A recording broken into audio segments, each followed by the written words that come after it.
পাহাড়ে প্রবল বৃষ্টির জেরে তিস্তার জলস্তর হঠাৎ বেড়ে যাওয়ায় বিপত্তি। তিস্তায় আটকে পড়লেন গজরাজ। রেমা ঝড়ের পর উত্তর পূর্ব ভারত জুড়ে সৃষ্টি গভীর নিম্নচাপের কারণে গত কয়েকদিন ধরেই উত্তরবঙ্গ সহ সিকিমে চলছে ভারী বৃষ্টিপাত।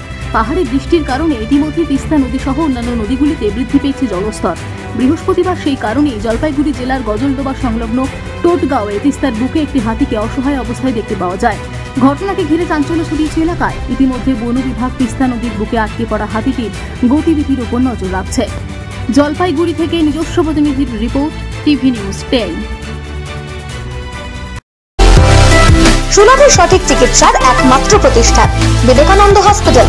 24 ঘন্টা emergency service, blood bank, trauma care. আপনাদের সেবায় আমরা তৎপর। গুণমান ও পরিষেবায় দুর্গাপুর বিধাননগরের ডক্টর জাকির হোসেন এভিনিউর বিবেকানন্দ হসপিটাল শিল্পাঞ্চলের মানুষের মন জয় করেছে। সবার আগে খবরের আপডেট পাওয়ার জন্য সাবস্ক্রাইব করুন আমাদের ইউটিউব চ্যানেল এবং ক্লিক করুন বেল নোটিফিকেশন আইকনে।